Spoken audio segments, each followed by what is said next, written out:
Hi, this is the show that answers the questions that expats, nomads, and full-time travelers living across the globe ask themselves every day. These insights and secrets are shared when we interview experts and authors from across the globe. Hi, and welcome everybody. This is Doreen Cumberford with Nomadic Diaries. We are the podcast that talks about why travel. Not what and who and how, but mostly why travel and all of the tools for transformation that lie inside travel. Today, it's my privilege and honor to be on the other side of the microphone. And my friend, Marie DiGiovanna, is here. Thank you for doing this, Marie. Oh, you're very welcome.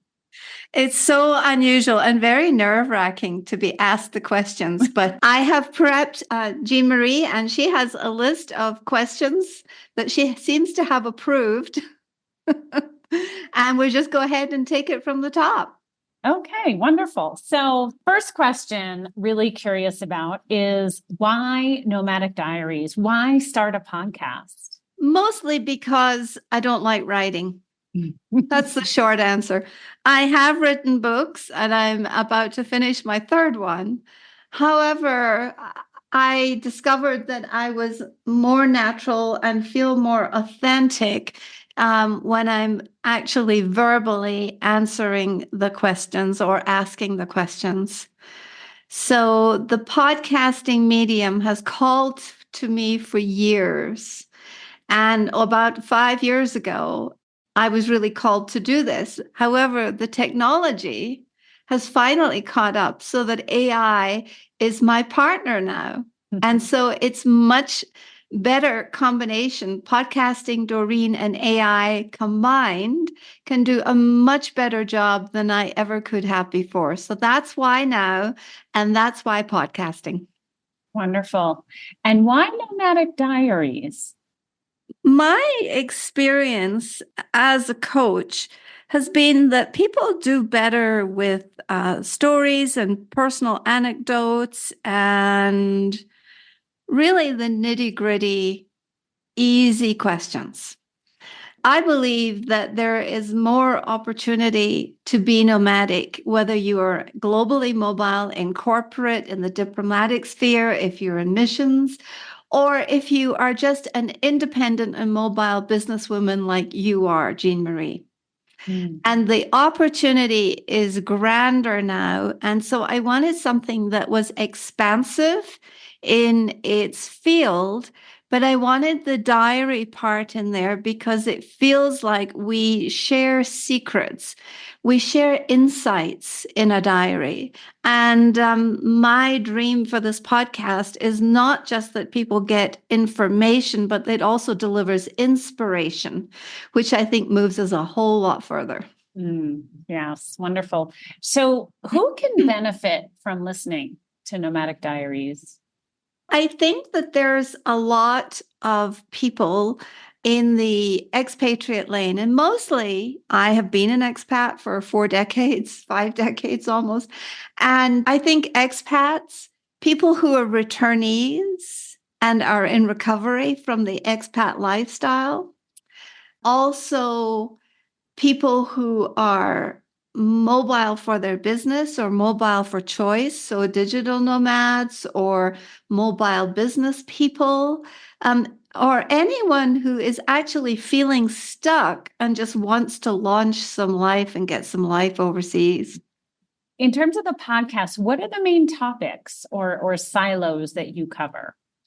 Well, first of all, we usually try to ask people about some stories or for some examples, because we do delve into some pretty academic topics sometimes on the subject of interculturalism. And so stories and examples, I think, are critical because that's how we are all energized and how we connect. And when our imagination is fired, then we go further in terms of our understanding and our empathy of the story that's been told. So number one, story. Number two, The guests we have had on so far have been terrific, and we hope to have more terrific guests, and like yourself. And those guests give amazing advice based on studies, science, academics, journals, books, and just their deep years of experience. And so I think that there is a lot of just natural, healthy common sense about travel and the decisions you have to make when you leave home and move overseas. The third part is really teaching people how to set realistic goals, or how to know what the obstacles are that might be in the way, or possibly to talk about the unintended consequences, because we talked about that in your podcast, was, the unintended consequences that none of us are aware of when we leave at first. Mm-hmm. And so the next thing we hope to provide is a community, is to, really eventually build community. We've talked on several of them about how to belong, where to belong, why to belong, and this great longing that we all as humans have to belong. And that's critical. I think that would say that that's one of the main silos. The next part is really, sometimes we will be covering the subject of trends. Like, for instance, after the pandemic, all of a sudden it felt like the gates opened, and the gates of travel opened for so many more people, and a different experience of life was possible. And so that has influenced the job market, has influenced economics, sociology, and cultures around the world. Mm-hmm. So we try to keep up with like job markets, tech, AI has just been magical in terms of how it can catapult people into different kinds of results. I studied from the age of 10 or 12. I was a student of international relations and economics and sociology.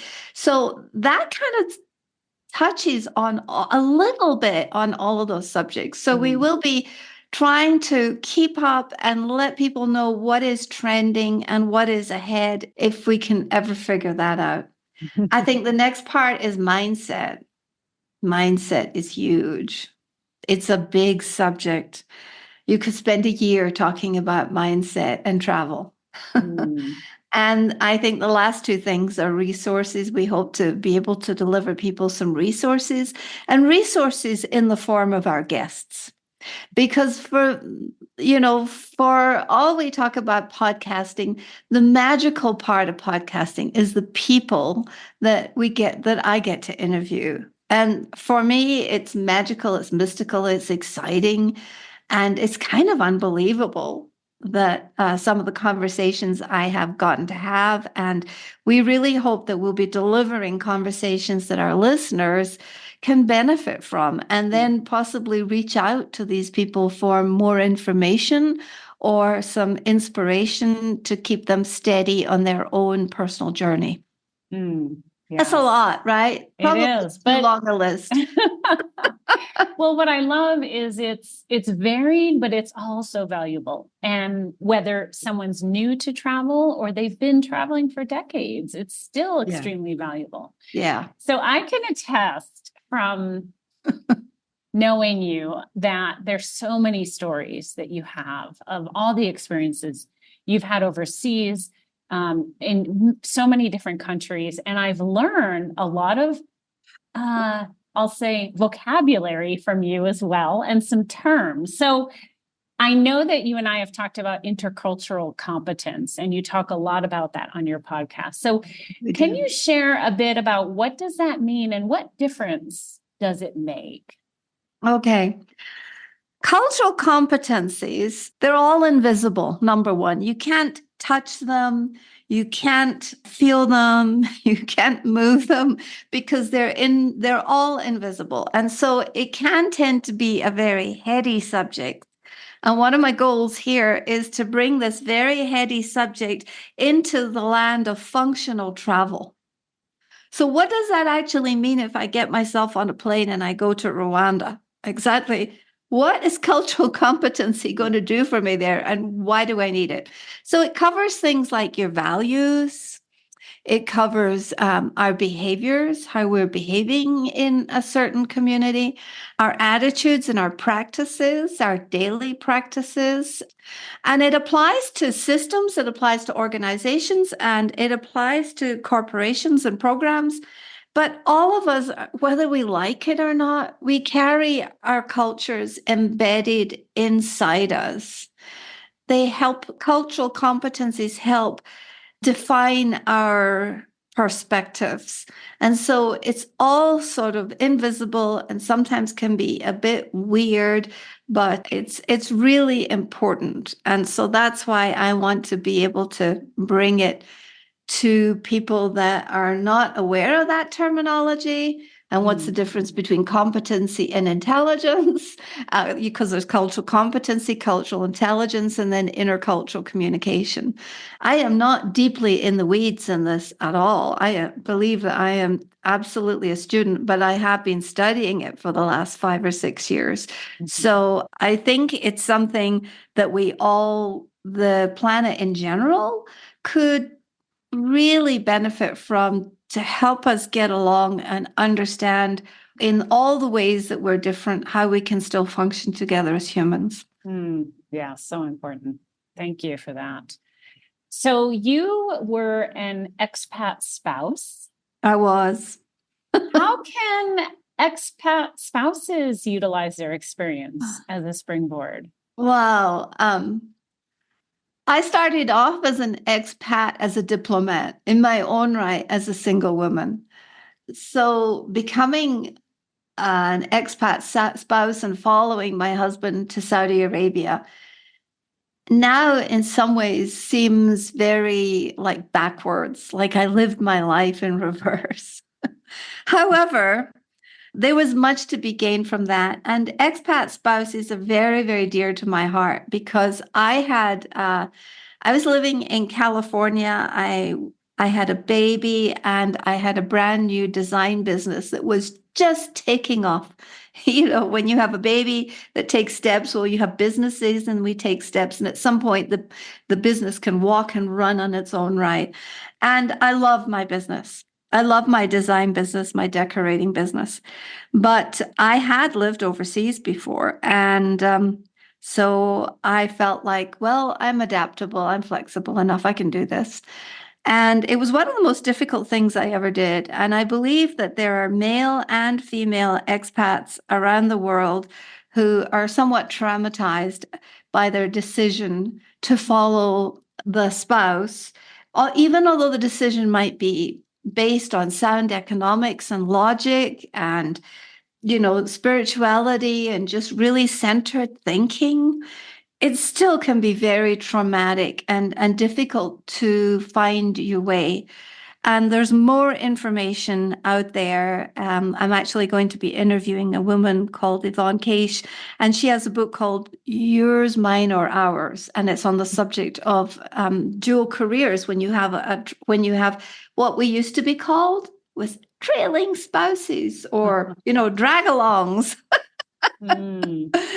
And so I think it would be really fun to cover that part of the journey in hindsight. And I really have a deep sense and wrote about that a lot in Life in the Camel Lane, in how to live in that container of accompanying someone else and being their champion and actually putting some of your own dreams aside.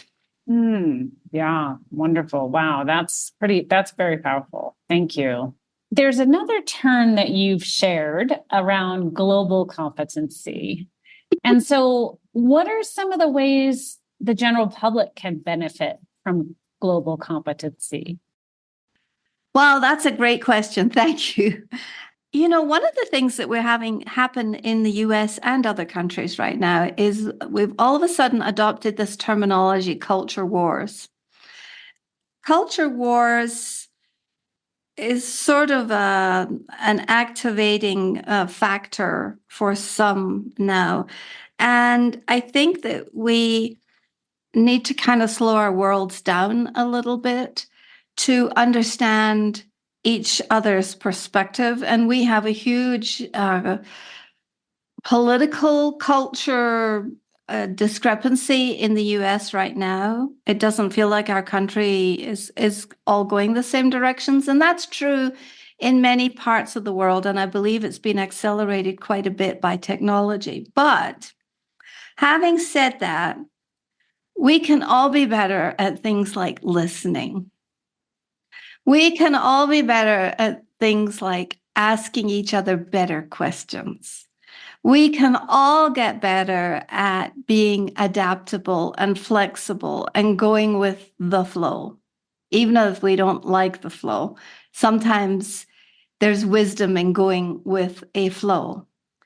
Even if there are stumbling blocks or if there are some huge obstacles in our thinking, I think that it just challenges us to ask better questions and to think more deeply.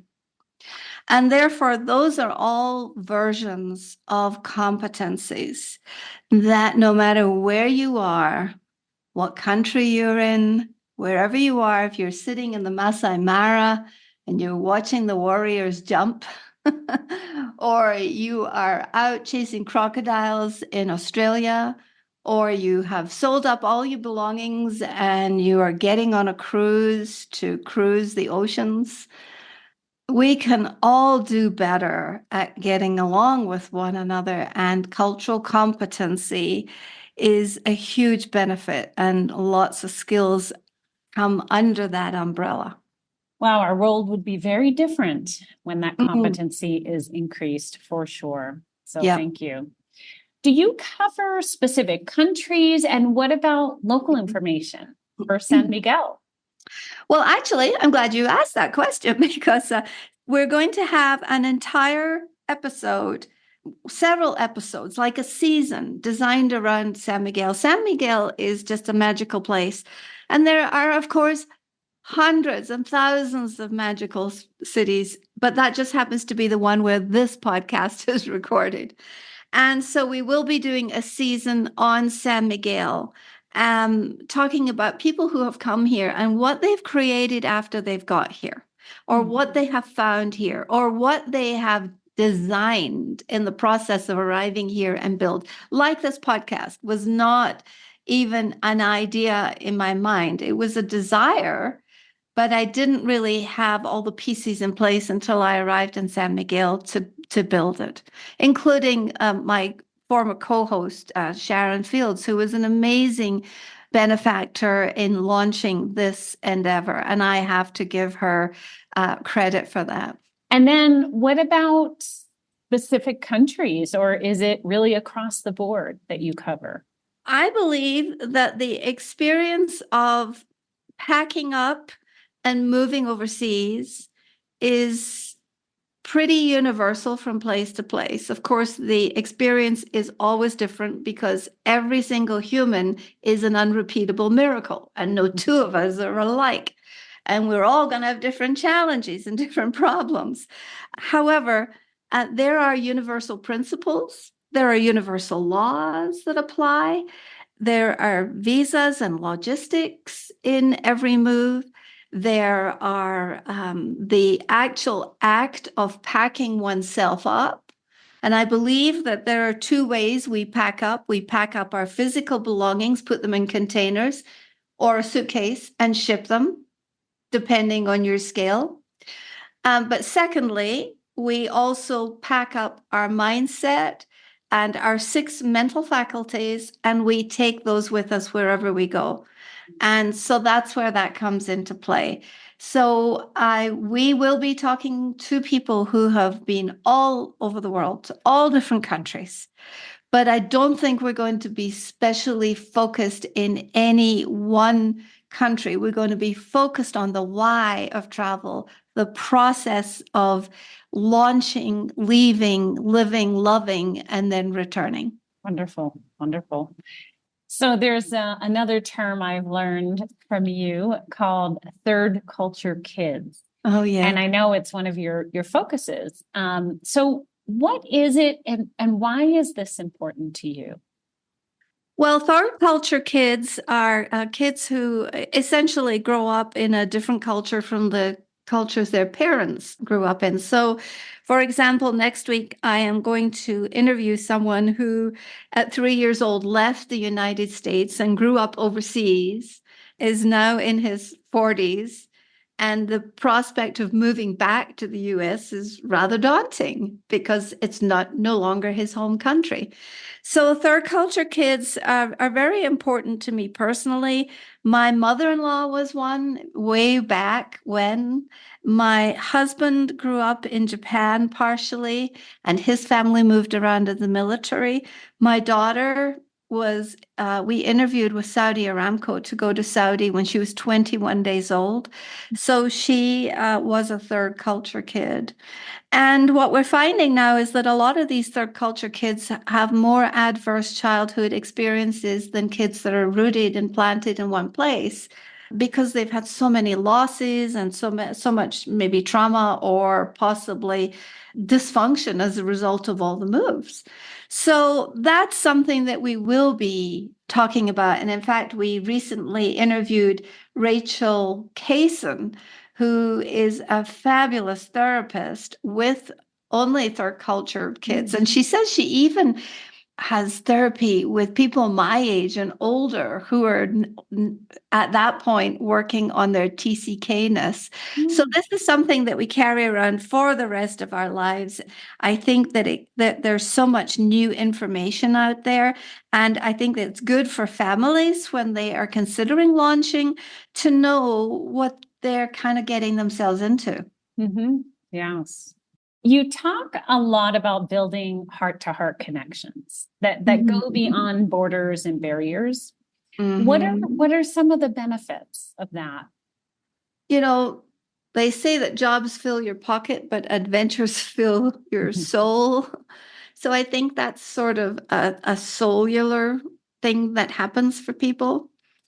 I believe that if we practice our six mental faculties, including our intuition and our perspectives and our memories and using our imagination with other cultures, people from other cultures, that we can build a healthier version of cross-cultural communication. And I call it global heartedness because it's heart-to-heart communication with others, I think, is the way forward on a one-to-one basis in your local community, in your family, and then in your community, and then in your geographical location, and then it goes out from there so that you can have a ripple effect. There are more and more people talking about this in all different versions and layers across the globe. So it's just really it's really heartwarming to me to be part of that global heartedness. And that's what I love to call it. And I see more and more of it emerging because there's more and more people who are traveling and want to do it with a sense of ease and fun and grace and love. Yes, yes. Great. So my last question is this. What is your intention for Nomadic Diaries, and what do you hope for in 2024? Well, life is either a daring adventure or nothing at all, right?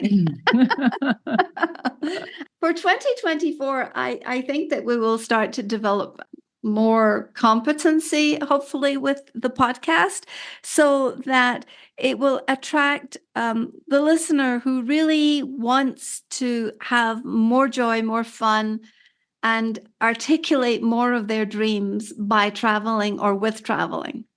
We will be offering several seasons. I mentioned the one on San Miguel. We'll probably do one similar to your subject, which is about being a mobile business person. How do you pack up your business and move?